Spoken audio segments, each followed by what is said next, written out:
720 AM and 101.5 FM. Our show is produced by Green Alliance and sponsored by NB Energy. If you have questions for Jean, Stan, Annette, or myself, you can call in at 702-257-5396. That's 702-257-KDWN. So Jean is talking about First Nevada on the STEAM education program. And since it's an educational program and you're in schools, tell us about how many schools are you in and how many do you want to be in? Well, the latter question is really easy. We want to give the opportunity to every school to have a first team from K through 12. Excellent. That's pretty easy. Now, how many are we in? Right now, we're probably in, it's a difficult number. The high school program, we got like 15 schools. So we're in 15 schools. We're expected to add 13 new schools this year. Wow.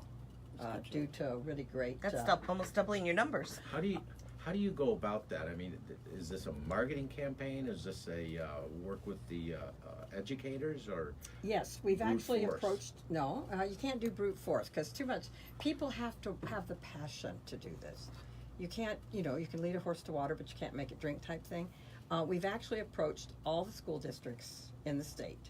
Okay. With opportunities to help them fund their teams through a Tesla grant that just got announced in July and August, where First Nevada will be sponsoring teams through this Tesla grant. That was And tremendous. Yeah, I think Tesla put aside $1.5 million this year towards the schools as part of their agreement with some of the tax abatements and and First Nevada wound up with about how much? $335,000 to support teams. Wow, Tremendous. that's That's great. great. That's Yeah. a big breakthrough for you. So we actually approached all these schools earlier and gave them the opportunity to sign up and get some support through this grant. And we'll be looking for teams for next year, or if these teams don't come through. So again, we have 13 new FIRST robotic teams, and we expect to have 13 school-based FIRST Tech Challenge teams.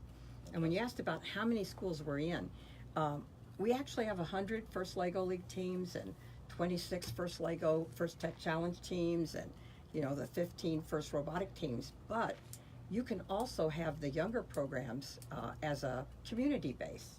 You can be 4-H club sponsored teams. You can be Girl Scouts, Boy Scouts, Girls and Boys Clubs.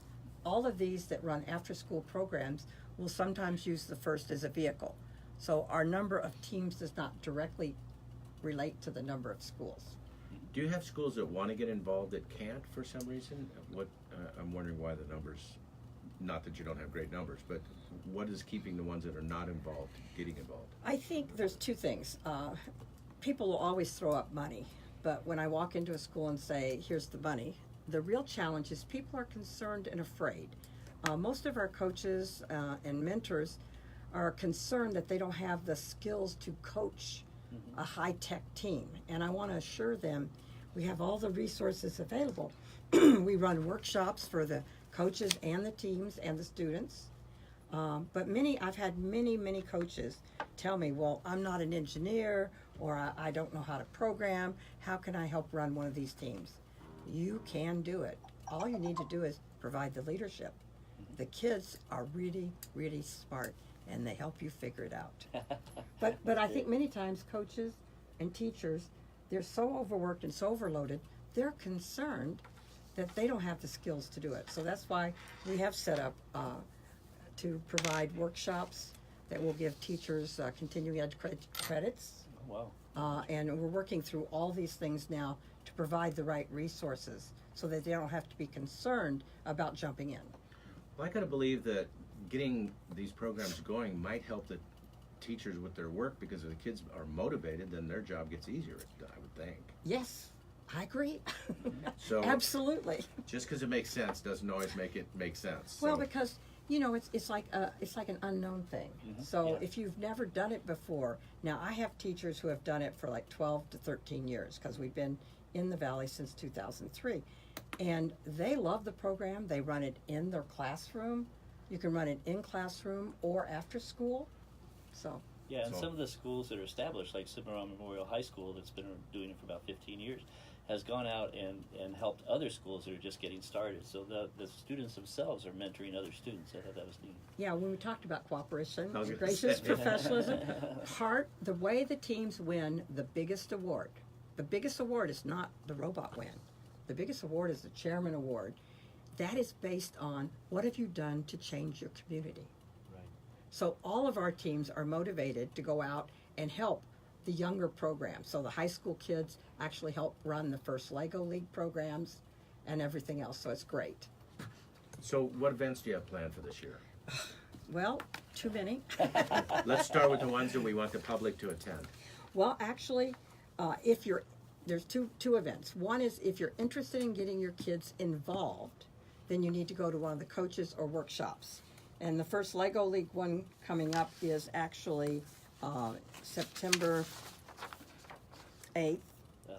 And that way, if you want to get your kids involved.